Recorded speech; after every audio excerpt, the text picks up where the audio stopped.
Here it is, another Friday afternoon, so you know what that means. Time for another unboxing video. Now, I actually wasn't planning on doing one because I haven't received a whole lot lately, and some of these items I've already opened, but then this box showed up. One of my YouTube fans contacted me a few days ago, or last week maybe, and asked for my address and said he had something to send me. Well, the box has arrived.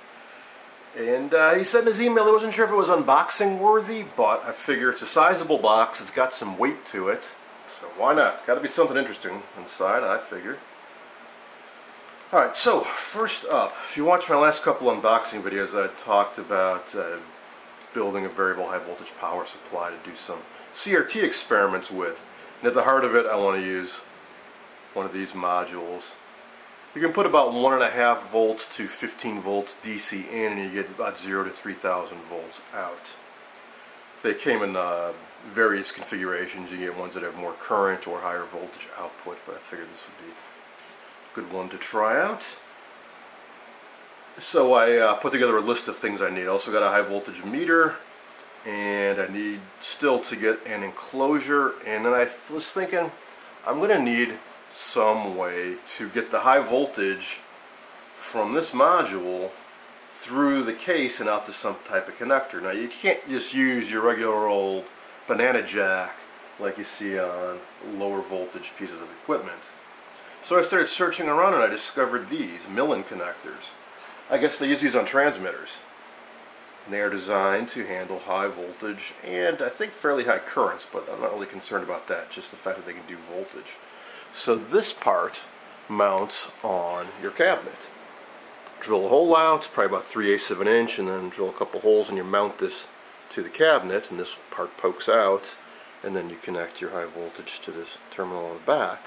And on the other end, you thread your cable in through here, and I imagine you solder it to maybe with a little ball of solder at the end, and then it's threaded on the inside, so these two mate together like so.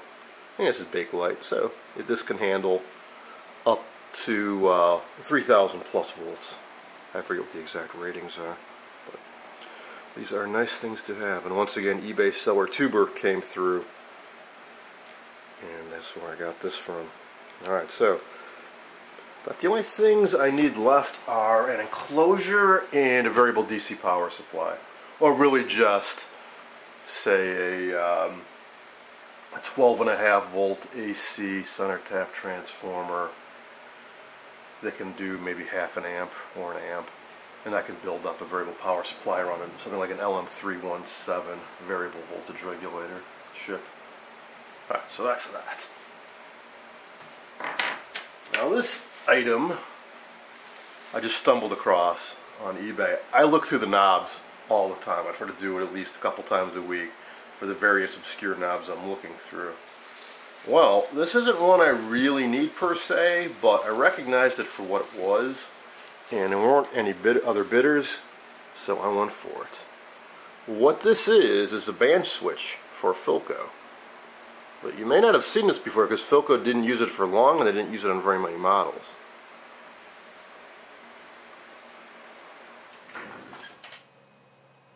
Here's a little comparison of the types of band switch Philco used over the years.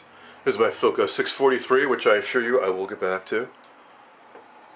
So some Philcos just used the common standard Philco round knob for the band switch. Some used this guy. And some used the one that I just picked up, which I think is pretty nifty looking. The 643, there's not a whole lot online, not a lot of examples. I think the ones I've seen use that, but I kind of like the way that looks. Now the only issue really is that it's black. I know I can get an coarse and fine tuning in black. I'm not sure if you can get these two in black. If I can't, then I won't use it on this, but if I can, I think I might. It'd be nice if the band switch pointer would go up, like around the middle, like 1, 2, 3, but it ends up being on the side, like 1, 2, 3. Similarly, this would look pretty goofy. So it would be off. Yeah, off this way. And kind of be like that. So I probably did use one of these originally. But regardless, these don't show up often. I may very well need one someday or be contacted by somebody who does, so I'm glad I've got it.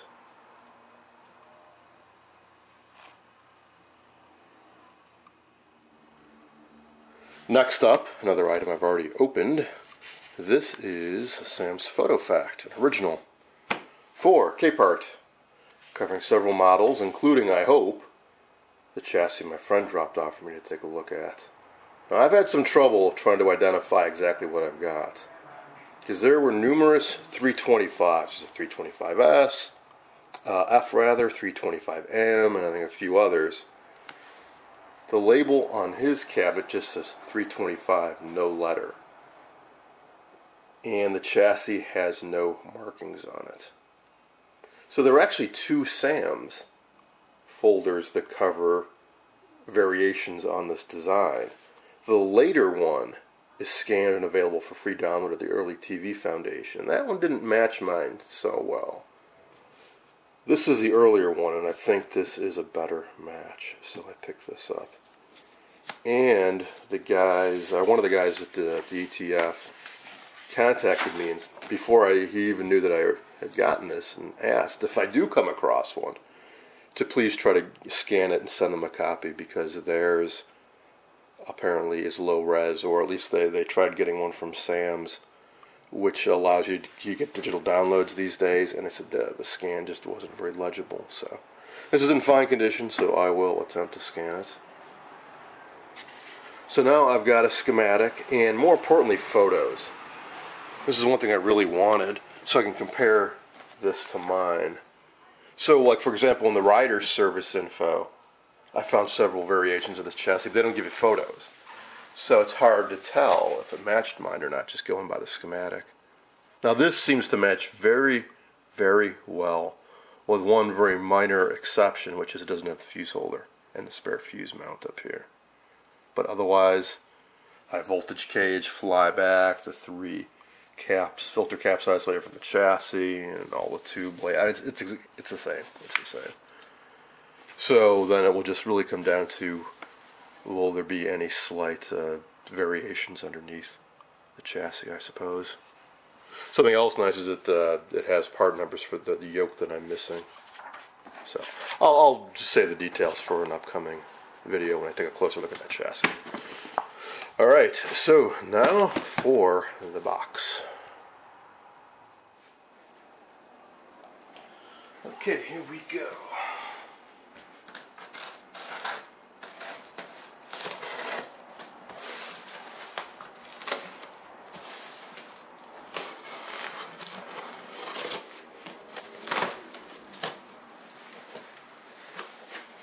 Okay, looks like we've got a box in a box. Got the box, in other words. I don't know if that means there's something fragile in here or not.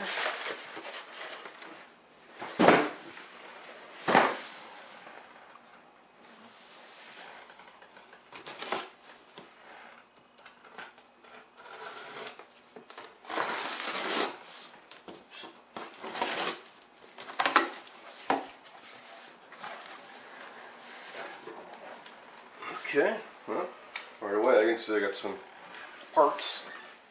Looks like some of these are new old stock Philco parts. Some of these circuit breakers. I've only got 1 or 2 sets new enough to use these, but you never know, I might need one. Itty bitty little volume control switch, probably for a portable transistor radio.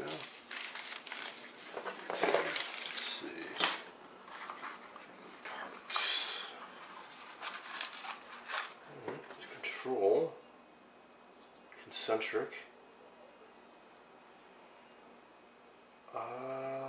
Yeah, these are just like the predicted tandems use, where you've got a hollow shaft and the knob fits over the end, and you can adjust the outer control.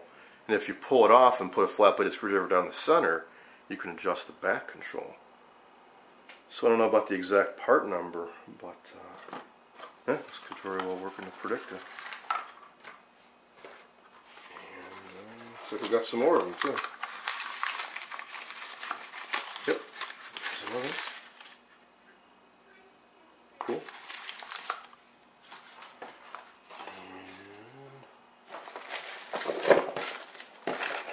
Some of these boxes appear to be falling apart, so the controls have fallen out. Careful to hang on to all of them. There's some that are in a loose bag.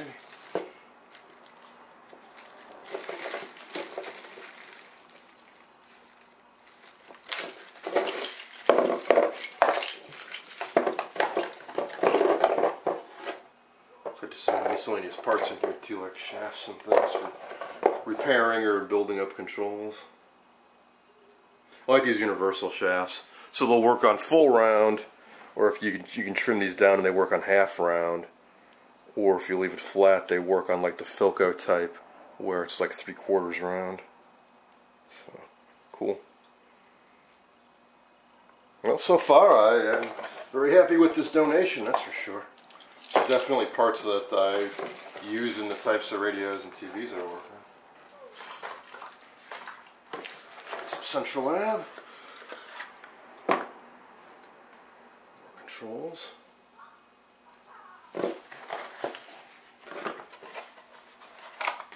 Philco.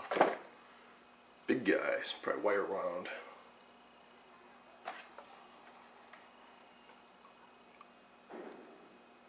$2.5K and 10K.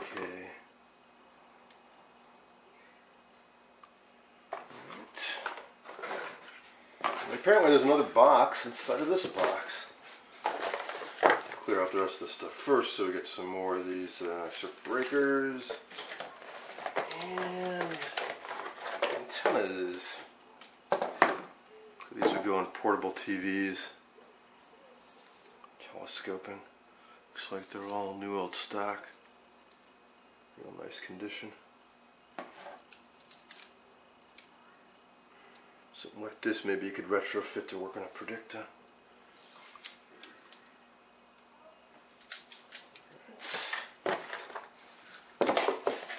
Circuit breakers and itty bitty volume control. Another little variable control. And less circuit breaker. Alright. Well, got this guy.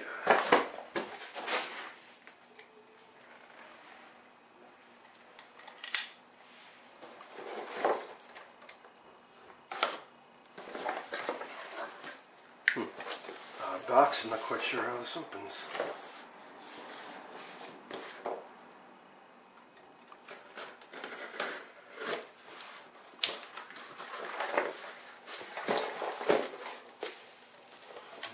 Dump everything out of one end. Okay, looks like more parts. Inside bag. A whole bunch more stuff.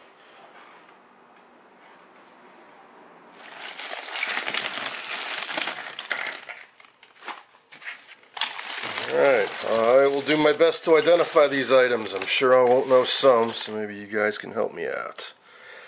Alright, let's just get started down here. Okay, that is a switch you can attach to the back of a potentiometer, I think, if you want to add an AC power switch to it. It's Type J. These are high quality, I believe, military rated controls. Made by Allen Bradley. Some knobs.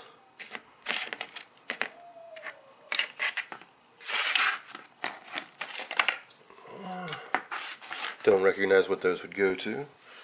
Just add them to my stash for now. We got some hardware and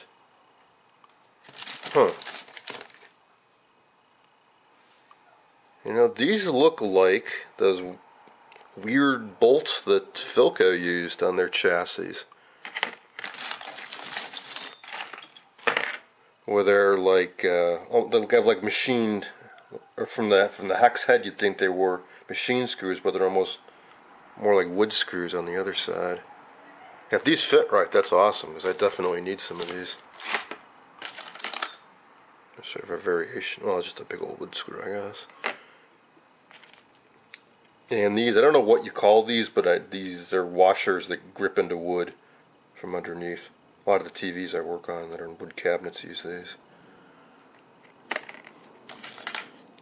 Back of a control, cap for a tube, hollow shaft from a pot like those, the ones used in Philcos, or predictors rather. Alright, early silicon diode, made by Rheem. Doesn't Rheem do furnaces? HVAC equipment?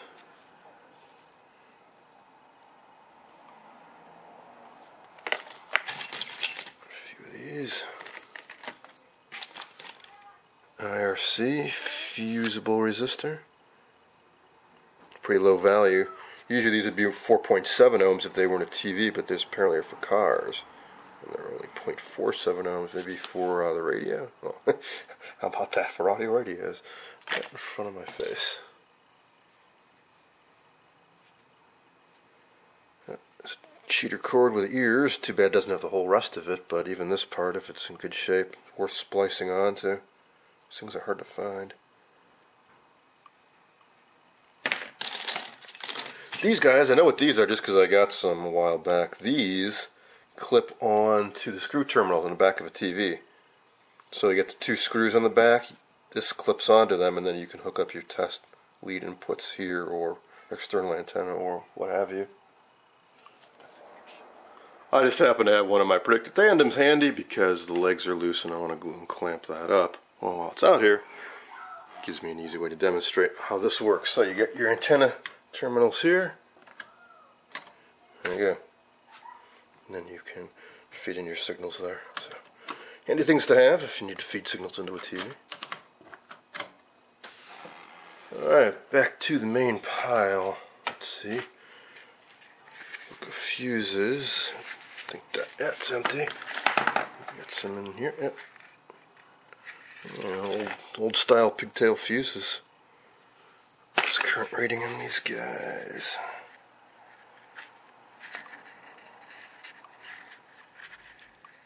Don't know.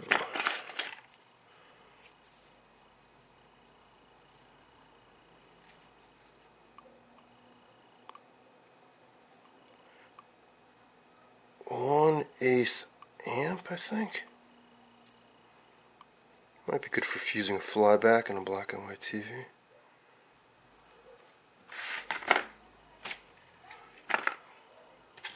Alright. That would be a thermistor of some sort.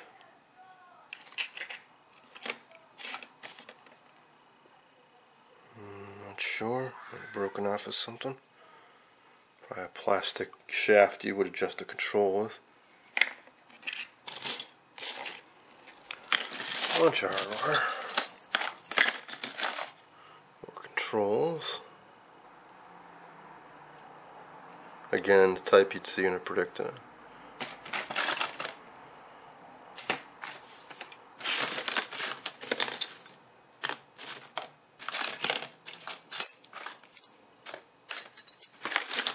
Cool, there's a lot of these chassis bolts. Bits and pieces of controls. These old controls, when they're bad, if you're careful, you can pry back these tabs and remove the broken section and replace it with something like this, like if the carbon track is burned out. All this stuff's very nice to have. Alright, cable clamp. Run your cable wires through there, and then you tighten this down, holds them in place. Big old dog bone resistor. More fuses.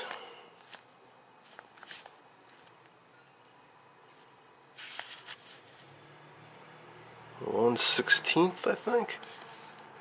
Might be good in multimeter, just occurred to me too, or a VOM. Protect the meter from getting burned out. This 1/16th of an amp is pretty low. And oh, this is another type of thermistor. This is 43 ohms hot. So if I was to measure this now, what room temperature or what they would call cold, I would imagine it'd be much higher. Throw these in line with a series strung tube filament set, so it provides a soft startup when you turn it on. In other words, when they're cold, they have much higher resistance than when they're warm, and as the set warms up, it drops in resistance and the tubes slowly light up. This must be a little control in here. Alright, so the seller, or not the seller, the donator, thought this stuff might not be that interesting. And maybe it isn't. That's for you to judge, but it's definitely useful to me.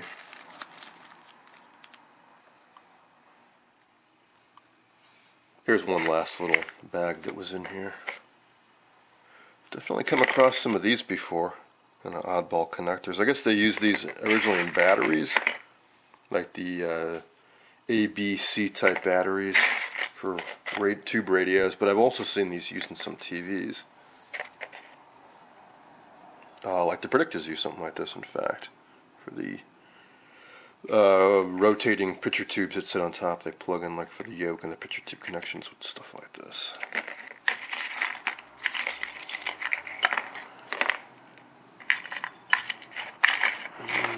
Let's see, I definitely encountered something just like this when I was restoring an RCA 630TS. Just huge IF coils, and these stick out the top, and this is the adjustable slug that goes down inside. And these are smaller versions of the same thing. Another little oddball connector, shield. And these look like, I guess I call them grubs, things that go on the inside of knobs, maybe to tighten them down, or maybe not. These actually have hex ends on both sides, or Allen wrench things on both ends. I'm not sure what these would be for, but there's a bunch of them. Oh, maybe these might be adjustable slugs. I'm used to them being made out of ferrite, but yeah, that's probably what these are, adjustable slugs for an IF can. And then this is the powdered iron flavor, or variety. Alright, so, interesting stuff. Well, like I said, for me anyways. I hope for you too. And I guess that's going to be it for this unboxing video. I hope you enjoyed it.